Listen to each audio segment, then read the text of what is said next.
I can always say I've wrestled for Noah because I had my debut match there, and that's really, really cool. When it comes to favorite match, I think it has to actually be my championship match against Takumi Iroha at Marvelous. I literally wanted to cry because I just felt I felt so trusted. Welcome back to Grapple Theory. Thanks so much for joining us once again. And this week, we are joined by the awesome Nightshade. Nightshade, welcome to the podcast. Welcome back for the podcast, I should say. It's been a couple of years since you came on last, and it's been a busy time for you, hasn't it? Yeah, it really has. Thank you so much for having me. No, of course. Thank you so much for being here. I hope you're doing well. Yeah, I'm doing really well, thank you.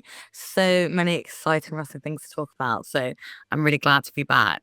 Well, thank you. It needs a lot to have you back. And again, it's a great time because, again, you're just like a few weeks removed from coming back from Japan, which was a huge way to start 2025.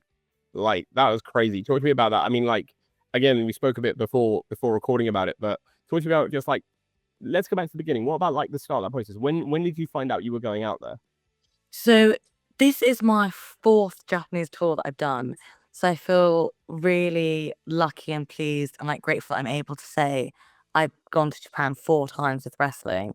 But this time I went out with Marvelous again, and they approached me and asked me if I could stay for the entire 3-month visa, which was so exciting. Every time I go to Japan, I, for some reason, convince myself it's my last. I think I'm so grateful and happy to be there. And it was such a bucket list thing of mine and a goal of mine in wrestling that I just get it's such a pinch me moment when I'm there. But for them to ask me to stay for the entire 3-month duration of the visa was a little bit nerve-wracking because I love it there. I love the culture. I love the food.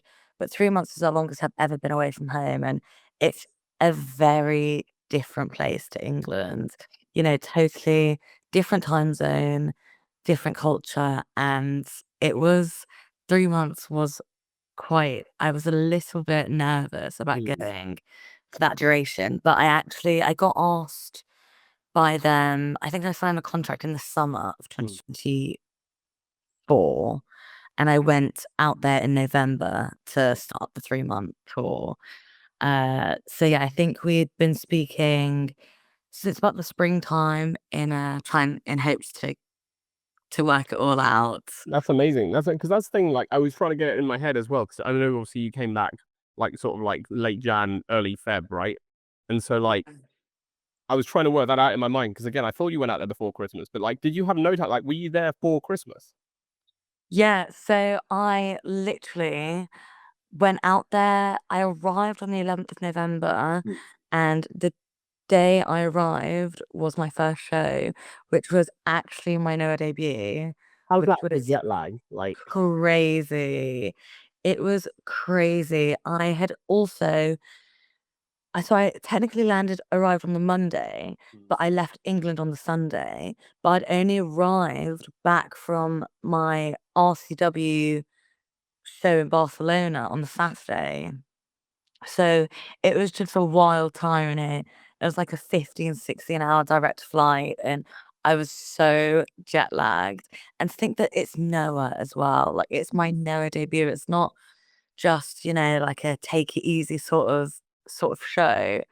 And I also, unfortunately, really, really hurt my knee that weekend. It was actually at the Pro Wrestling Eve match that weekend when I faced Lucy Sky. Yeah. I tweaked my knee in that match and then continued to wrestle on it over the weekend and obviously flew straight out to Japan. So I didn't have any chance to get it checked or looked at. So not only was I doing my Noah debut broken, I was also severely jet lagged. Which is just what you want, just the ideal way to make your Noah debut. Honestly, but I'm so glad we were able to fit it in logistically because I was worried that I was gonna have to pull out of a lot of shows and a lot of my commitments. And even though, of course, people are so understanding, we all love seeing each other doing well, but I feel so bad for companies that I work for on a monthly basis, on a regular basis, that I have storylines with, just being like, "Oh, sorry, I have to pull out of our confirmed dates," and, "Oh, I'm gonna go away for 3 months." And that, even though it's really exciting for that 3-month duration. It does kind of leave you thinking, "Oh, what's gonna happen when I come back?" Will people have forgotten about me? Is storylines everything moves along so quickly. No, I mean, like, personally, again, like, come on, you're Nightshade. No one's forgetting about you. Oh. Like, if anything, people will like know you more now. Like, that's the thing. Like, you did so well out there. You absolutely smashed it. I mean, like, again, I know you said this 3 month thing. Obviously, it's intimidating, right? To be away from home for that long is crazy. But like that also again must be really rewarding to know that they want you there for that long. Like they value you that high. Yeah, absolutely. Like, when we were having the discussions and I realized that they actually did want me to go for the entire 3 months. It was really exciting, and it does make you feel it made me feel so, so happy because I'd gone out with Marvelous for the first time in 2023 in the summer, and I went for 6 weeks, I believe, 6 or 7 weeks, and up until that point, that was my longest time, so this was literally double the duration, and it did. It made me really, really excited. It made me feel so happy. And I've built such a connection with everybody at Marvelous. So, especially when you're literally living there, like for Mm. that 3 months, you're living there and that's your life. So, I was seeing the girls every single day and it was really, really nice to go back. I mean, you had so many again, like you had so many matches out there, like a few really cool debuts as well, apart from Noah as well. Like, do you have any specifically like match wise that like stick in your mind as like that was like could you pick a favorite basically, or is it like all a favorite? It is really, really hard to pick. And I think, of course, like I'm always very overly critical of my own performance because I want to try and be the best version that I can possibly be of myself. And I do want to try and have the best matches that I can have. So sometimes I kind of ruin some experiences for myself in my own mind because I'm like, oh, I'm so hard on myself. And I think, oh, if only I'd have done that better, or if I'd have done a different move or whatever it may be. So I'm really trying to just like take take it a bit more easy on the ride. It's good to try your absolute best, but like these are really amazing experiences. And like this 2-month tour, I will remember for the rest of my life. Mm. Like no matter what happens now with wrestling, like I can always say I've wrestled for Noah because I had my debut match there. And that's really, really cool. But I think when it comes to a favorite match, I think it has to actually be my championship match against Takumi Iroha at Marvelous because I was the first ever foreigner to face to have a championship match, Mm. and that it in Marvelous in Japan, and that was so, so, so exciting. And, like, when I heard the news, I, like, literally wanted to cry because I just felt like I felt so trusted, Mm. and as I say, I am always overly critical. I'm the first person to put myself down and be like, "Oh, my wrestling's not good enough, my character's not good enough, my athleticism isn't good enough," but for them to be like, we want you to be the first ever foreigner to challenge for our title, even though I didn't win, which is incredibly unfortunate because you don't understand how badly I wanted to become the new champion and bring that belt back to the UK with me. But to just be in that position, I felt really, really trusted and I felt really special. Yeah, again, it's one of those things, isn't it? Where like, again, that like that faith in you that they have in you, like it must be really rewarding to be like, oh, like I'm the one they've chosen for this. Again, like not just in Marvelous, but generally, like Gaijins like so rarely get chances at titles. You know what I mean? Yeah. And like so for them to have that is crazy, and then to put that trust in you, like especially with like you consider all the other talent that's been out there in the past. Yeah, Like, absolutely. again, that must be another like, oh, like I'm doing something really right because this is happening.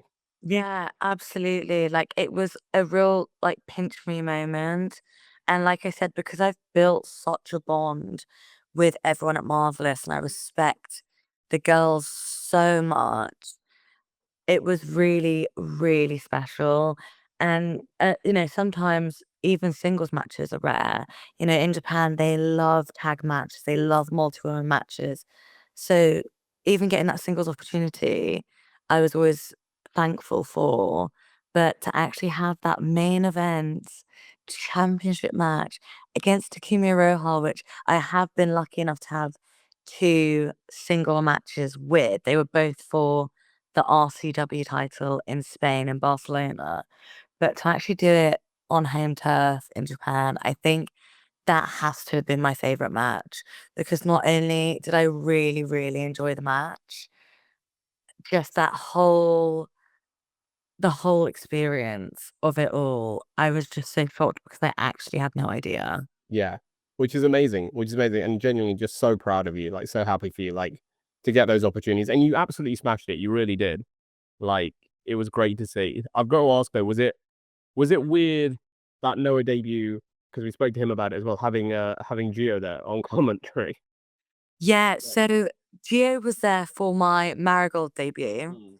So for Noah, he wasn't there at that time. Oh yes. Yeah, yeah. But Sorry. he was there in the new year for my Marigold Mm. debut, which was also really exciting because we spoke briefly before we started recording. But when I actually was going out to Japan, I had no idea I would challenge for the main belt. I had no idea that I would main event. And I had the only other company that I knew I was going to be wrestling for was Noah. Mhm. So I was already ridiculously excited to go out for the 3 months with Marvelous and to know that I had that opportunity to wrestle and debut for Noah on their Monday Magic show. But I had no idea that I would also debut for Marigold, Sendai Girls, Provenance, and I think that's, yeah, those three. Yeah, I was gonna say, like, what's happening out there in terms of like when you're out there, are they getting in touch with you again, like just like promotions are over hereward, or are you the one like putting feelers out, being like, hey, I'm over, like, do you have space on the show? Like, No, so I am a Marvelous girl. So I'm going with Marvelous, and Marvelous have brought me over, and I am on tour with Marvelous. So I belong to Marvelous whilst I'm on my tour out there. So anyone that wants to work with me also has to get in touch with Marvelous. right, It's actually you can't get in touch personally right, because like the respect levels, there's like hierarchy out there. So it's like I'm funded by Marvelous, I'm with Marvelous. I am whilst I'm out there a Marvelous girl. So they have to get in touch with the Marvelous office and sure. say, oh, we see Nightshade's over, would like her to debut for us, or would like to invite her, and then everything gets figured out. Nice. And that's cool. Like that's again, that must be like really nice knowing that like the company runs that way in terms of like them giving you that opportunity. Like companies getting in touch with them and being like, yeah, sure, that's fine. Like rather than maybe being like, no, no, no, we're keeping it. Yeah, yeah, definitely. Like it's really kind of them to put so much effort and energy into me as well because it's easy. I really appreciate it, especially being a foreigner. And I don't live there. I'm not there full time. I'm not a marvelous permanent roster member. So the fact that they put so much time and effort and they really, really helped me. They helped me in every single way whilst I'm there. Not only do they look after me so well and I'm so happy and comfortable with the accommodation, the living situation, they also train me a lot. We train Monday to Friday pretty much consistently, and then we'll always have a show on the weekend as well, at least one. So I just couldn't thank them enough for the way that they treat me and look after me because it's really amazing to be a part of. For sure, for sure. And it's amazing to see as well. It's amazing to see that like that progress you've made as well. Because again, like I don't know if, like in terms of like if you feel it, but I feel like as a fan watching you, especially the last sort of like 12, 15 months, it feels like you've really taken like a level up in the ring. Like I know you say you're always hard on yourself, but it really feels like you've like taken that extra step and like are on a different level now than maybe you were like when we last spoke. Thank you. That means so much to me because, the moment I step out of that curtain, I am Nightshade. I am fully in it. And it's literally like a different person comes to life, like genuinely. Like I am Nightshade. But I do try and work really, really hard and like I said, I'm not naturally the most athletic. So it's taken a long, long time, I feel, for everything to start kind of clicking into place. And I think it's actually something that really helped me with my 2023 tour with Marvelous because it's when you're there, you are literally living the life of a professional wrestler. Like you are a full-time professional wrestler, like signed to a company, like I'm Marvelous. So my life there is literally training, wrestling, going to the gym, watching incredible Japanese wrestling shows, being on wrestling shows. Like that's literally I like eat, breathe, sleep wrestling whilst I'm there. And I think going for the first time in 2023, because my two previous tours with Tokyo Joshi, I only just got a little taste of that because they were only 2 weeks long. Mhm. So I think that really gave me so much confidence, and that confidence has really helped me to hopefully improve in my ring and to become a bit more of the overall, you know. Yeah, for sure, and you can see that. You absolutely can. Like, that's the thing, like I mean, the final thing I want to ask about Japan is because I know you like again, like you said before, like 3 months is a long time, and I don't want this to sound like a clickbait question because it's not, but, like, was it is it, like, tough enough where there's times out there where you're thinking, like, "Can I, like can I go the whole 3 months?" Like, where you like you said, I know you mentioned, like, feeling a bit, like, homesick and stuff, but was it, like, ever even a consideration of, like, "I'm this homesick that, like, I might go home," or was it just like, "No, staying?" I am a really stubborn person. So luckily, I'm like, this is all I've ever wanted is I want wrestling to be my life. Like I literally love wrestling so much. Like I want this to be my total career. And I really hope that I do get an opportunity where this lifestyle I've had in Japan of just training and wrestling and not having to worry about anything else, financially or anything. Like I really wish that is my life, and I really, really do hope that's what it becomes. But so I'm lucky that I'm very headstrong, and I'm a super, super positive person. Even though I've just told you how much I doubt my own abilities, I'm super positive. I always try and look on the bright side. I always try and find the best in any situation that is given to me. But the training is really difficult. And the a work ethic out there is unlike anything I've ever experienced before. The levels of respect, like you are so they're so regimented and they're so respectful and you just do it. You just do it and do it and do it until you cannot do it any longer. And there were days where I'd wake up and my entire body would be so sore, like more sore than I've ever experienced in my life. And I'd have to get up and have breakfast so that I could go and train again. And there are moments where you think, I don't know if I can do this today. I don't know if I can do this. Maybe I'm not cut out for this. Maybe, there are times where it's a lot harder than you expected it to be. And again, I struggle in that athletic fitness. That's what I find the most difficult thing about wrestling. But at the same time, each time I doubted myself and I thought, oh my gosh, am I really supposed to be here? I just remembered why I love doing this so much. And I just tried to think, this is just going to make me a better wrestler. And it's just going to make me like, what an experience to have. Like, it really is like training camp. For sure, and you did survive it, and you did get through it, and you did those, and you absolutely smashed it. So, like, Yeah. thank you for that. Like, it's amazing. It really is. I wanted to ask you as well, because I know you mentioned it like a little bit, like you touched on it about that match you had with Lucy Sky at Eve before you went out to Japan, because that was an insane match.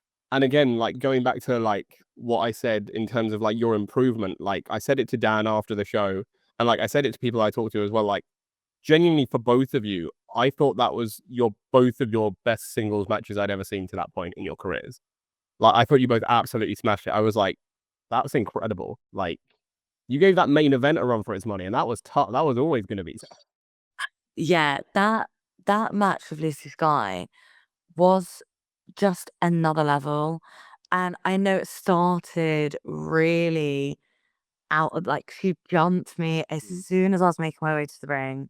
She, blindsided me from behind. From that moment, like it was on. Like it was war from that moment. And I think we just clicked so well in that match.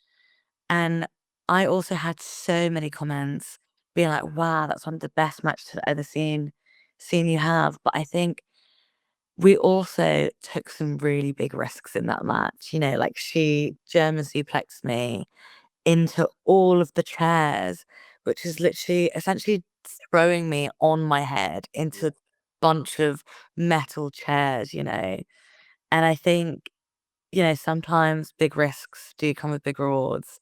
And it just all absolutely paid off that match. And it was one of my favorite matches to this day. Like, I absolutely loved that match. But unfortunately, it did take a huge toll on my body.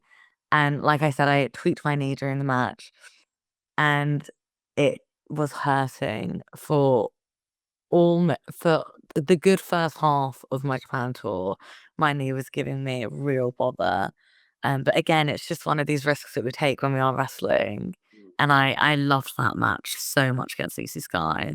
Yeah, it was great. And again, I think it's like your recent tour and like other moments that again like you've had over the last sort of year or so. I feel like that was a moment where again, even though you've been in this business for so long, people just took that extra sit up and were like, hang on, like she's got something here. Like, because it was that good. Like I feel like more people than the people that usually are talking about Eve or whatever, like on social media and stuff, were paying attention to that and like seeing that.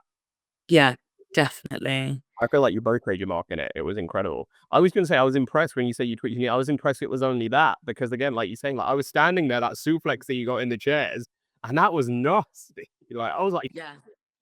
Yeah, it was really nasty. And to think that was like right at the beginning of the match. mm, We hadn't even entered the ring yet. It is actually insane. But it was a incredibly fun match. mm, And I have really, really been enjoying all of these opportunities that I've been able to have at the moment, especially within Eve. Eve is such an important company to me. I know we spoke about it when I last came on the podcast, but I was actually in attendance in the audience of Eve's first ever wrestling show. mm, And I think I was 13 or 14 years old. And I literally looked at all of these incredible women and I was like, wow, that's what I want to do when I'm older. mm, And to think that I am now in Eve and having, like, for you to be able to say that about that match actually means so much to me. And then when everyone says something positive, it really, really means a lot because it really is like a dream come true. And to be at Eve and to be around all of those incredibly talented girls from that locker room, it's really, really special to me. So, and I feel as though they are just upping and upping the level every single show. Like we had Jamie Hayter against Alex Windsor. It's just absolutely incredible. yeah. Like again, I was going to say like, can you feel it in being on those shows? Because again, like genuinely, in my opinion, like this last year or so, like since Eve have been at Big Penny, I feel like has been Eve's best run since pre-COVID.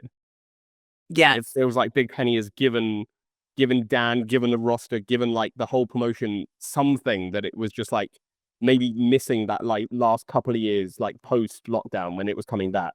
yeah. I think the Big Penny is such an incredible venue and it just fits so perfectly. I know after COVID, I believe there were a lot of venue issues. And when you can't nail down dates, you also can't then nail down talent. So you can't, a lot of these girls are wrestling all over the place. They're so, so, so busy, flying people in like Jamie Hayter. Imagine how all of that organization must have been. And so without a regular venue, it's so difficult to build that momentum and tell those stories. So I think having the Big Penny now, for me, is starting to feel like home, similarly to how the Resgal did. Yeah. And I feel as though Eve has really made it their own home turf. And we have people coming and attending and watching the shows that have never watched wrestling before. And it's every single show we still get audience members who have never ever watched wrestling before. And it's because they've heard, oh my gosh, there's this amazing wrestling show that comes here every month. And I feel like the word is really spreading. But then we've created something really, really special with that local audience. But then we also have like some of the best wrestlers in the world. So of course, everybody that already knows and loves wrestling are able to travel into London to the Big Penny and to experience that for themselves too. So it is, I think the Big Penny has really helped with the development. For sure. Yeah, exactly. Like you can feel, like you say, it's easier for obviously for Dan for booking people, getting stuff in because you know you can get dates, but also for you guys, like if you know a venue because you've been there consistently and you sort of like know where you're going, know where you can go in the venue, know what you can do with the venue, like that's only going to help you as performers. Yeah, absolutely. And I feel like when you feel at home in a venue, Mm.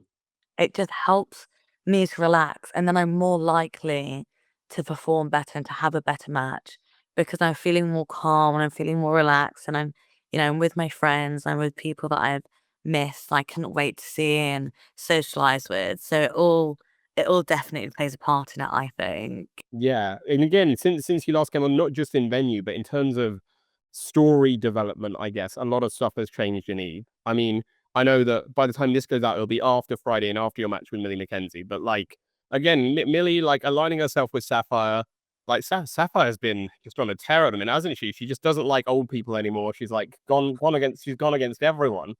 I know, honestly, like I couldn't believe when Millie took Sapphire's side and decided to it was so unexpected for me. Mm, It really truly was because I've always seen Millie as I think I met Millie when she was about 16 years old. So I've always seen her as this fun-loving, happy-going young girl that I wanted to protect. And of course, throughout the years, she's just taken the wrestling industry by storm. She's grown up so quickly. She just absolutely was made to be a wrestler, in my opinion. Like she's phenomenal. But to turn all of that sweet girl I once knew to now be such a menace. mm. She is like well, maybe other than Sapphire Reed, she is number one menace in Pro Wrestling Eve. Like honestly, she's so nasty. I actually can't believe it. And it's also shown so much growth of mine that I'm sat here saying that because we all know I used to love being on the bad side. Like I always had the most fun breaking the rules. But the more you care for a place and the more you care for a promotion, I think especially get out with Japan and the level of respect that they show to the wrestling industry and to wrestlers themselves, it just makes me want to be a lot more of an upstanding wrestler. And it makes me want to really be able to experience this journey with all of you guys and with everyone in the audience. And I think it's brought me out of my shell to be a bit more of my authentic, true self out there instead of this bad persona that I kind of created as a way to be able to go out there and do what I love. I was gonna say, like, it was weird, like, in terms of again, you mentioned that sort of like shift in your character at Eve. Because like I feel, and I don't know about you, I feel like it came last year at the Multiverse Rumble when you won as Lampshade.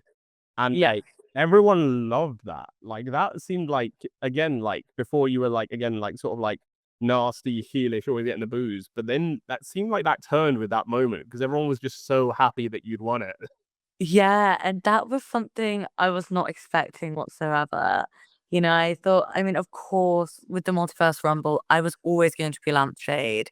I was going to be Lampshade, the original Multiverse Rumble, but I was tested positive for coronavirus. So I wasn't able, or was I injured as well? You were definitely missing. I don't know exactly why. I was definitely missing. I was either injured or I had COVID. I can't remember the one at now, but I was always going to be Lampshade, so of course I had to still be Lampshade. But I just, I had absolutely no idea I was going to be able to hoodwink everyone into forgetting about the lamp in the corner and win the whole thing. And I have a lot to owe to Sky as well because I feel as though ever since we came together as a tag team in Eve, she really helped me to kind of see things that I've been overlooking for a long time. Mm. And we genuinely have such a friendship. She is one of my best friends. So to go out there with your best friend, you can't help but smile. And she'd always tell me off. She'd always be like, why you've got to act up for, why you've got to break the rules for, why you've got to be so nasty and so horrible all the time. Because she knew that wasn't who I was. But sometimes it's just fun to be bad. Yeah. But I think she has really, really helped me in becoming my authentic self at Eve. Yeah. And it's been such a fun journey to get to this point. It has, and you guys have been smashing it. It's been great to see, like, again, that progression in both your characters from there. But like, again, I've got to ask, like, now it seems like you're sharing the sky with LA Taylor. I know. They're definitely the experience is taking the tag division by storm, which I'm so happy for her. I can't speak highly enough of Sky Smithson and Taylor as well. We have also become fairly close, as obviously we share custody of Sky. Yeah, exactly. Yeah, it's like I was gonna say, it's like a co-parenting thing. Literally. But I wish them like so much success and luck. And I love seeing them go out there and absolutely kill it. It's an experience. Yeah. So yeah, it's all good vibes from me. I'll say there's no animosity. There's no. I was worried because I thought when you faced LA at Ichiban recently, I thought that was like a custody of Sky Smithson match. We did, yeah, we definitely joked that was custody Sky match. And sometimes when I'm in there, stood opposite LA Taylor, I do get out a bit of my anger and frustration. I think about every time I've been jealous. I'm the better parent. But no, they're both wonderful girls and incredible wrestlers. So Absolutely. Big up both of them. Big up both of them. And big up you as well. Again, it's great. It's a lovely family dynamic. It's a it beautiful. is. It really is. It really is. It's all nice. It really is. Well, that leads us on nicely to this little feature that we've got that I sort of like teased in the beginning before we started recording that you didn't do last time. Last time I remember we did Anatomy of a Pro Wrestler and we learned about you. Now we're going to learn about your views on your locker room mates. Oh. It's called Dishing the Dirt. And I'm going to have you dish some dirt on them. I'm going to ask you some questions and I want you to let me know who comes to mind. Oh my gosh. Okay. So none of them are too bad. None of them are too bad. Only a couple are really interesting. The first one is who's always running late? Do you know, I'm really unobservant. I'm literally like the most boring person to ask these questions to because I'm so in my own little world. I really don't pick up on a lot of things. But I'd like to say, who is always running late? I feel as though Millie Mackenzie is quite often late. I think she's a very, very busy lady. But yeah, Yeah, I think you'd be right because Millie's not. It's not the first time someone said Millie. yeah, I'm gonna go with Millie. The answers we get more than anyone are Doris and Millie. Yeah, I actually don't often.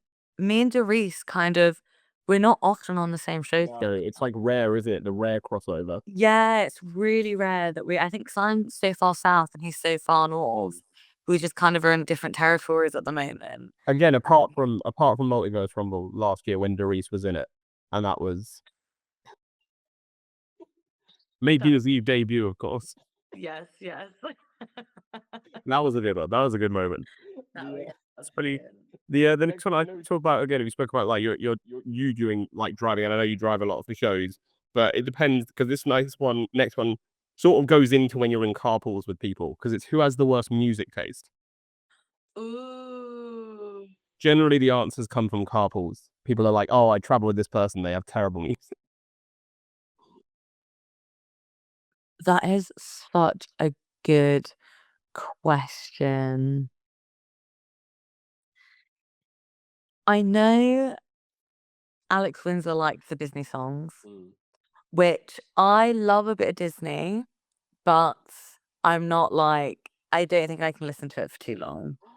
Oh, Yeah, I know. Alex and Alexis Falcon both just absolutely hurt hearing that. I know, I know.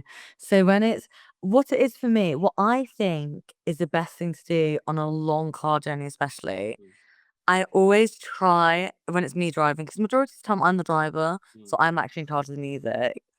So I wonder how many people just said me, but I always try like switch up the vibe every so often. So I try and be like every hour we're gonna change genres, and then I feel like there's something for everyone. Or a great thing that I have done on some really long car journeys is we will all go around and we'll do like a jukebox. Yeah. So we'll all line up a song. And that's actually such a great way to get to know people and get to know people further than the wrestling element of their life. Because we'll each line up a song and then we'll get to chat about, oh my gosh, why did you pick that song? Or, oh, I love this song. But also, if you absolutely hate it and you have no idea what it is and you think this is the worst I've ever heard, you know that the next song's gonna be totally different. Yeah. And in 2 songs' time, it's your song, so it's all okay. Nice. I like that. That's a good thing to do. I like that. I like that. That's a good idea. That's a good idea. The next one's my favorite on the list. I think it's also like probably the most dirt one of them all. So Ooh. simple one. Who in the locker room would you, under no circumstances, let a family member date? Oh my god. That is such a good one. We're saying for this as well, like hypothetically, like everyone in this scenario is single. So like it Oh, of doesn't. course, yeah, of Yeah. course, of course. Oh my gosh. Oh, I've never even considered these sorts of questions before, but as you mentioned earlier, I believe he needs to be on the Hall of Fame. I'm gonna go Doris. Just like no family reunion. Someone turns up with Dorit. You're like, no, that's not happening. Yeah, absolutely wonderful guy, wonderful wrestler, but yeah, I think we'll keep the family away from the O1T1. Yeah, oh, no, that's fair. That's fair. There'd just be too much rapping as well. There'd just be too much, like all the Yeah. time. You'd be on the mic. It'd be like, Yeah. I can't. Imagine coming to a family party with like the bandana, Yeah, it's like not the right vibe. It's not. yeah, like I can literally imagine him rocking up with the shirt off, you know? Oh, Like with literally in the jeans. well, to be fair, has anyone ever seen Dorit with a shirt on? I'm fairly sure that's just not a thing. I haven't. Yeah, well, that's just Dorit has never worn a shirt. We're saying it now. That's news. Dorit has never worn a shirt. Yeah. Yeah. Amazing. The uh, the next one is the next one is again. We talk about dress sense. The next one is outside of the ring. Who has the worst dress sense? Do you know what? I'm gonna have to go Sapphire Reed. Yes. I mean, she's young and gorgeous, but fun. And of course, like it's not a fashion show. We're all turning up to shows. We're gonna be rolling around the ring and get some training in beforehand. So, but yeah, I'm gonna put it out there. I'm gonna say Sapphire. Oh, she doesn't like now. Now she's gonna be even madder. I Now, know. Do you know what? She deserves it. yeah. I was That's gonna what she say. gets.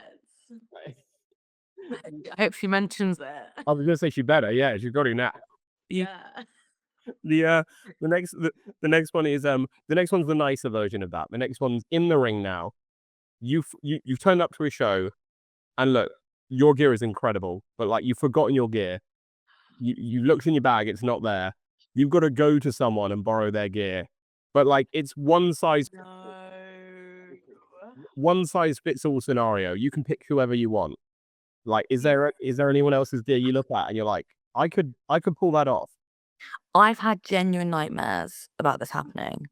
Like, I've genuinely woken up in the middle of the night having a night terror that like, my gear doesn't exist. I've left my gear, it's nowhere to be found because I'm so, so, so comfortable in my gear. Like, I just feel as though I wouldn't be me if I wasn't in my own costume. Yeah. But all of the girls' gears on the scene are absolutely phenomenal. Phenomenal. But I think I've got like a top 3 Go on. that just fit me and like my vibe a little bit, all in a slightly different way. So I think Alexis Falcon, Yeah. her new robe that I have been seeing all over Instagram recently. You do like a robe, don't you? I do. And I think it's just absolutely stunning. Mm. Like the robe, the entrance, like especially her latest set of gear is just outstanding.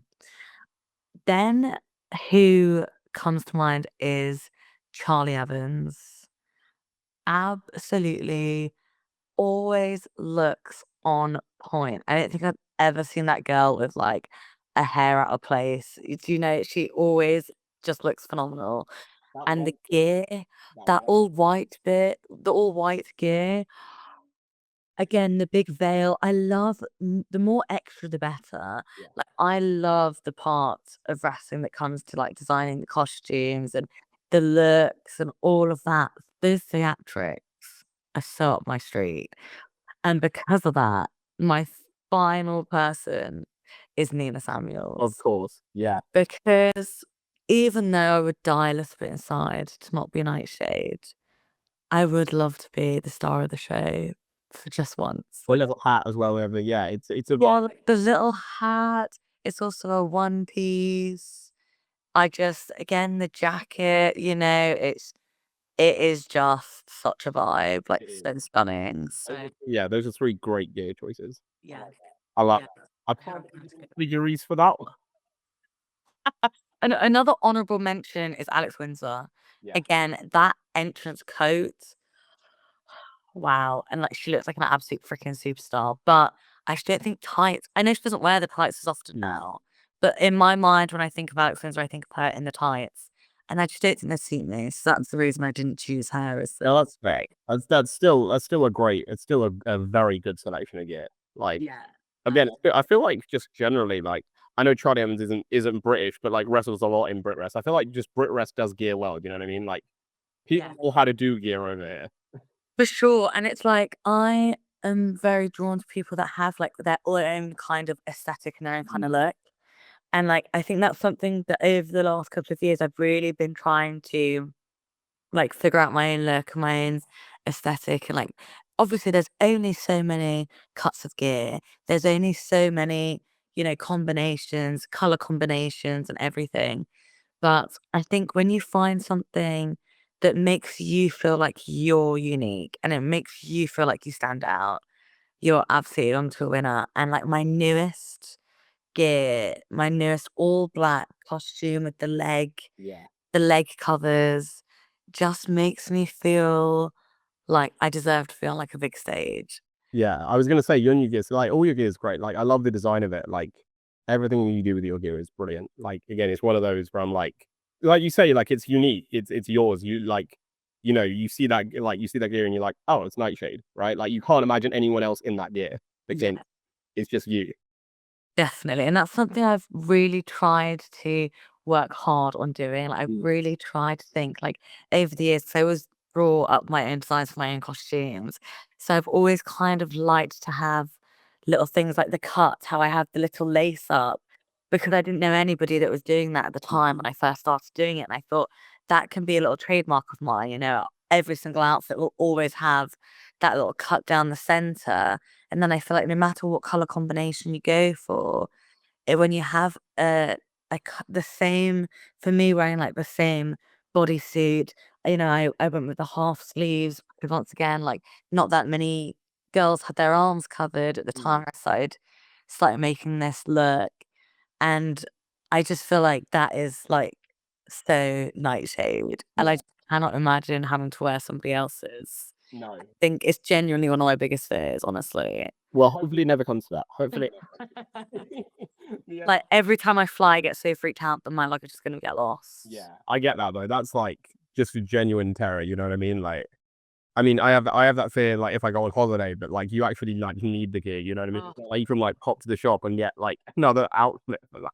Absolutely. So, no, I get There's I do always pack it in my hand luggage. I'll always make that. sure my best set usually, or if it's for a trip, because I've actually had new gear made every single tour of Japan I've gone on. So I'll make sure that that brand new one is packed and ready in my hand luggage so that I know in case anything happens, I've at least got one set of gear. That's smart. I like that. I like that. That's good thinking. Yeah, just in case, like that way, at least you've got it. You know what's so funny? I was on the phone the other day to my sister and I was taking my gear to my gear maker to make adjustments, and they lived right by a wrestling show that I was going to be on. So I thought, oh, brilliant! I don't even have to go out of my way. I'm going to drop it to them. And I was at the supermarket getting some like provisions, and on the phone to my sister, and I'm like, oh yeah, I just dropped off the gear. Yeah, I just dropped off the gear. And this elderly man looked at me as if I was a genuine criminal. And I thought that's the first time because gear is such a normal word for us. In Japan, they always say costume. So like since I've come back, I've like been getting into saying costume. But that's the first time it's ever clicked. Like, oh my gosh, maybe we actually shouldn't publicly refer to wrestling outfits as wrestling gear. I mean, to be fair, so much you could talk about so much in wrestling, and if someone takes it out of context, you're gonna seem weird. Oh, yeah, it's so You're true. gonna be like, "What?" But honestly, the reaction of this elderly man, and I said it so loud. I was like, "Oh yeah, I just dropped the gear off. Just dropped the gear off," and he was like, he looked scared for his life. And that was the start of a whole new career for Nightshade. No, absolutely not. I mean, that would be funny. That could be like a TV show. That could be like a TV pilot. It was a really funny moment, and to be honest, I can't believe that didn't happen sooner. That is weird. Like it's not happened before. Yeah, That is odd. and like the reaction was just like, "Oh no, You're like, oh you like no, what clicked have I through one done?" of them, like, what's happening? Yeah. Yeah, and I was like, "I just dropped off my costume, my costume, I didn't mean that. all of the gear for my costume." Sorry, no drugs. It's not drugs. It's not. I promise. It's not. No, genuinely. I like had to go around to the same aisle he was on and then like talk about really like upstanding things. They didn't think I was And then I went to church. See, I'm a good person. It's fine. yeah, like, oh I baked some cookies for the neighbors. No, that could also be with gear, though, couldn't it? Oh dear, it could. Oh, it could, yeah. I feel like it's your destiny. Amazing. Well, yeah. Oh, it's actually quite convenient that we're speaking about gear because then again, the next one is who would throw the best party in the locker room? Best Oh. pie. It's more like who would throw the pie that Nightshade would want to be at. Oh. Do you know what? There is only one logical answer for this. I don't know about actually throwing the party, but I definitely know it's the girl that I'm hanging around with the entire party because she is up for the bands, and it is Session Martina. Yeah, it is. I'm not a huge fan of drinking beer, but I would happily crack open a cold can with her and party the night away. Mark, you got to, don't you? You got to. You've got to, honestly, and her energy is just so contagious. Mm. Even if you're like, "Oh, I'm so past this," she just makes you want to feel young again. Yeah. And I know she would throw an absolute rave of a party. Can you imagine? I mean, I like she does it every time in the ring, doesn't she? Like, that's basically it. It's basically just that toned down. Yeah. You just get the sense of what it's going to be like that. Imagine if she had like no budget. Oh my god, I that's dangerous. That's dangerous. I want a wrestling promotion to give Martina a budget and be like, "Look, this is Martina's big bash. Like, this is her party." Tell you what, there we go. If I ever win the lottery, we're doing a show. We're gonna run a wrestling show, and then it's gonna be the Session Moth after party. And Oh I'll my spin gosh, in, we and actually. we'll give them the unlimited budget to like go crazy, and we'll see just how wild it gets. Wow. I I can't even imagine. It's gonna be mad. Yes. Yeah. That, Yeah. so I mean, if anyone from the National Lottery is seeing this and wants to like hook me up with some sort of sly under the table win, then that's fine. But otherwise, yeah, we'll see. We'll see if that happens. Then great. Then great. Because we know that like no matter what, even if I win the lottery in like 20 years, Moth is still going to be the same party animal. Like Oh, absolutely. not slowing down for anyone. No, absolutely not. Brilliant. The last one I think is the most important, but I'm going to make it a little interesting. I'm going to say you can't say Sky for this one because she's your tag partner. But I think it's the most important one. It's who would you choose to be your partner in the zombie apocalypse? I'm not allowed to say Sky. Well, I think that might just be too easy to say Sky. Okay, I'll abide by the rules.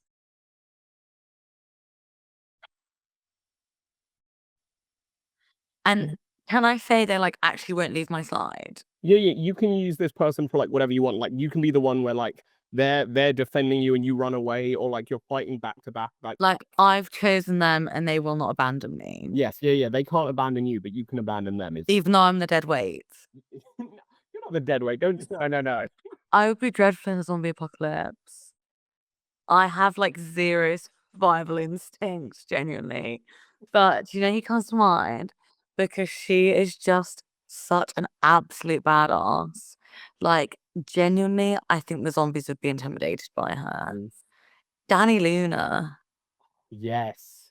Like, I feel as though she would just pick up a gun for the first time and she'd be like absolute headshots. Like, genuinely, I feel as though she would just know what to do, where to go, how to fight them off. So like, she'd have like endless stamina, Yeah. endless ammo. Like, I feel like she would be my girl.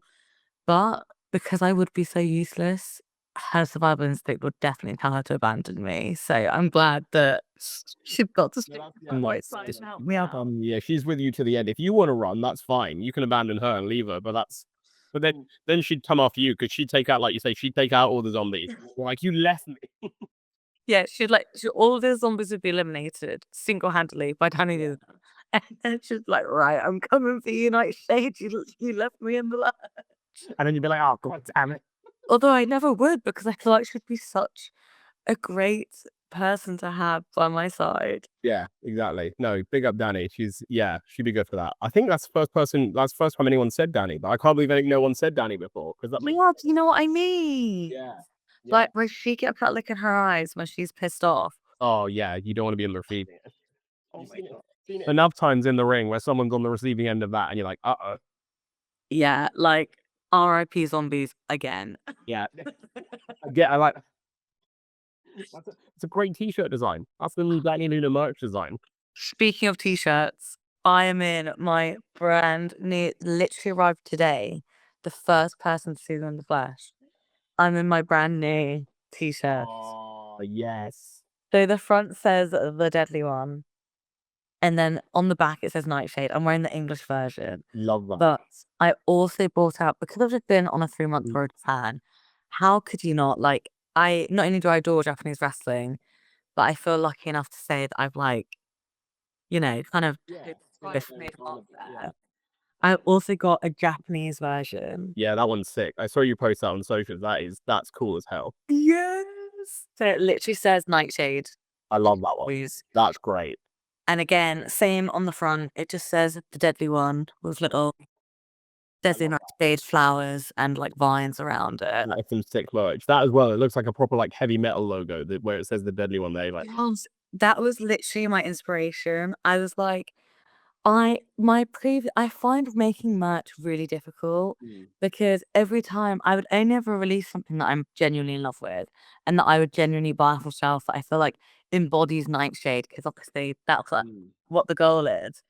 So I've always loved all of my t-shirts, but they've always been like a graphic t-shirt of me in some way. And I kind of feel like writing is just cool. It kind of reminds me of like band t-shirts and like a heavy metal CD where it would just be like this graffiti kind of like edgy, like metal font, and it would just be their name. So that's kind of what I wanted to go for with these t-shirt designs. No, I love And I've always wanted one on the back because for the most part, I often like plain t-shirts on the front and a design on the back. Yeah, that's the controversial thing, isn't it? T-shirt wise, that's the thing that like splits opinion. Is does the design on the front or the back? Yes, exactly. So I'm glad that I got the little deadly one emblem. But like you saying, it's nice because it's like you can wear that out, and no, like wrestling shirts. I always find like, again, it's really tough to find wrestling shirts that you can wear in just any occasion where it doesn't look like you're wearing a wrestling shirt. Yeah, exactly. And this is the thing. It's like sometimes you don't want a t-shirt that necessarily has people doing wrestling moves or the mention of wrestling in. Because like sometimes if I'm going out with my friends or like whatever, you don't always want to feel like, oh, wrestling's my personality. It literally is. So it's like it's so inconspicuous. Like even the Nightshade one, So the English version. Yeah. It's like even the Nightshade one, I feel like Nightshade could literally be anything. Yeah. Like Exactly. it could just be referring to the plants. But especially the Japanese version, like no one's gonna have an literal clue Yeah. what this is. And also, I actually discovered, I think I discovered this tour that they don't call like the plant the deadly nightshade. They don't really know what that is. Oh. So I'm just like nightshade. Oh, like so yeah, to them you're like, yeah, you're Nightshade, and they're like They're like, what is nightshade? yeah. Like, what does And it I'm mean? like, what do you mean what's night? Like I think they just think I just put like night Mm. and shade together, like to make a funky name. Yeah. But it was always inspired by like the deadly nightshade plants. And they're like, "Do you mean a lampshade?" And you're like, "This again?" So because this tour actually only had lampshade t-shirts left. So I really quickly ran out of my nightshade ones. I mean, I think I literally had about 4, and but I had no idea what I wanted to make the new t-shirts. I didn't want to rush it and spend a lot of money, like, getting a new design and getting them all printed to then have something that I wasn't keen on. So I bought the lampshade ones, and a lot of people bought the lampshade t-shirt. A and I did kind of think I did feel a bit bad, and I was like, I don't understand, like, And they fully get it. they're like, "Oh, I'm supporting Nightshade," and then it, like, literally says lampshade Yeah. as me with a lamp on my head, but But it's great. Again, that's like a niche, but like it's a niche that you can then dig into. yes, and I appreciate their custom. I love that. I love that. That is a great shirt. That is a great shirt. Oh, We love it a lot. thank you. Like a lot. Well, that brings an end to that feature, but I've got a couple more things to bring up just quickly before we wrap up. Because again, I know we've spoken a lot about Sapphire and Eve, but like Eve isn't the only place you've had a run in with Sapphire. As well, again, you've been so kind about Nina and Alex Windsor. And like we've got to talk about the Cutthroat Collective, don't we? Because they're like, again, there's a lot of history there, and it feels like they still haven't quite got the comeuppance they deserve. Well, you may also realize that the t-shirts, not only is it a cool flaunt, Mm, it is dripping in blood, yeah. and that is a direct reference to the Cutthroat Collective and what they did to me. I I think a bit of space has been good for me, but with every month that passes and I see them on Twitter, on social media, acting like they're the bestest of friends, like they're gonna absolutely destroy the wrestling world, and they're never gonna stab each other in the backs. It infuriates me. And I cannot wait to get my hands on all of the Cutthroat Collective, whether it's individually at all at once or all at once. I'm not scared of them. Honestly, bring it on. I will literally be one solo Nightshade against all of them. Like, I'm not scared. I don't even care. Like, I don't think it can get worse than what happened to me Mm. at the RevPro anniversary show. Like, there was so much blood in my eyes I couldn't even see, you know? So, yeah, even though I do have a lot of respect for them, I can't get past their actions at RevPro. They've been diabolical. They've really just been they've been fucking everything up for everyone. It's been madness, and they do need to be taken down a peg. I will say, if I'm honest, again, what they did to the anniversary show was bad, but I think it might have backfired on them because that image of you in the ring with the blood dripping down your face might be the most badass image I've ever seen. Like, Yeah, it is crazy to look back on, and that image it got a lot of attention for me, that image. I was featured in the PWI top women's list, and I actually had a photograph in the magazine, and it was me stood in the middle of that ring, dripping in my own blood.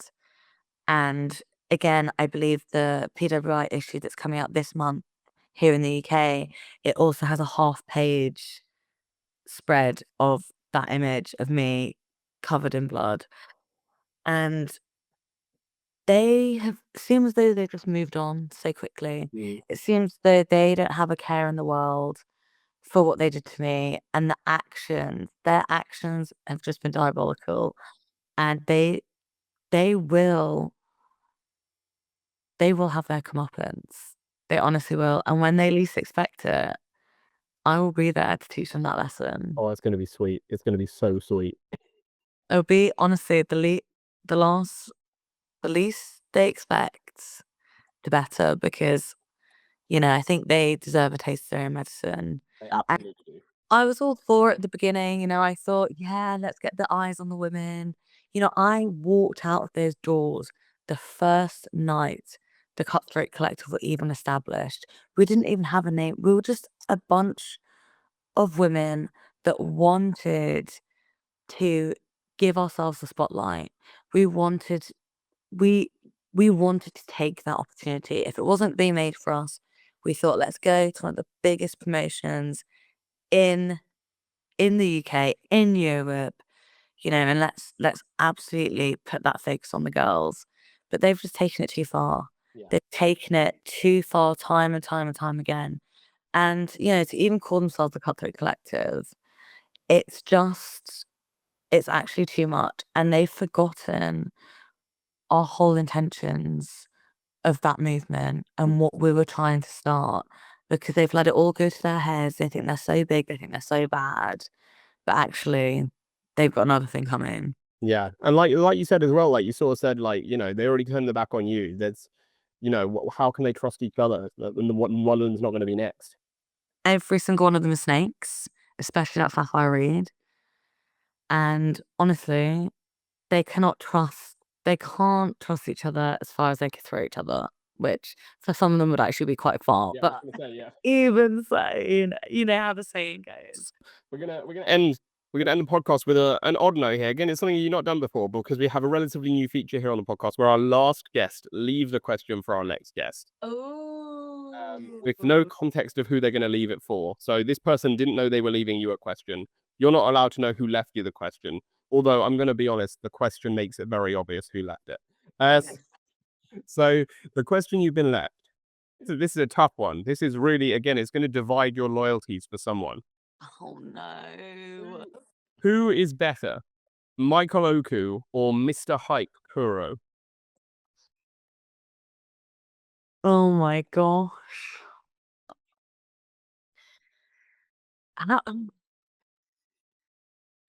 Let me guess, that was Mike Loki. No, it was Kuro. Kuro wants to know. No, it wasn't. Mm. Oh, He's from the chat we had that's not gone out yet. I think he's gunning for Oku in that RevPro title. So he's very keen to know rare people's wow. loyalty. Like. That's unfortunate because I think I would pick Michael Loki. Oh, he's gonna sting. That's gonna sting. I'm sorry. Oh, But it's just a challenge to change my mind, yeah, he's got to win you over. Yeah. Prove you're better than Oku. Prove Nightshade wrong. And you can do it. You can do it. You can. I believe in you, even though I didn't choose you. I believe in you, but I believe in Michael more. Amazing, amazing. Well, that's brilliant. Well, I'll get your question for our next guest once we stop recording. That way I don't accidentally leave it in the edit because that would be weird. But again, that just leaves us the chance to roll out the red carpet for you, Nightshade, one final time, because we always end by giving our guests the final word. So if anyone sees you on a match card, on a poster, at a show near them, here in the UK, back out in Japan, over in America during WrestleMania week, if someone comes to a show, the Nightshade is on, why is Nightshade going to steal the show? You are going to feel something. The second you see me walk through that curtain, you're going to be filled with emotions. Whether it's, wow, who is this girl? Or whether it's, oh my gosh, she is terrifying. I wouldn't want to be stood opposite her in a ring because she could batter me. I will make you feel something in that match. And I would just hope that you have the best time ever. Please, please, please, if you do see me on a poster, come and see me, come and say hello at the end, because it always, I know some people get shy, but it always means a lot to us when you do come over and you do say hi at the merchandise stand. But yeah, definitely come and see it for yourself. It's hard to sum it up and to put it into words, but come and experience the Deadly One all for yourself. Love that. Love that. Well, I can't recording there, but no, thank you so much, mate, for coming on. Genuinely, like,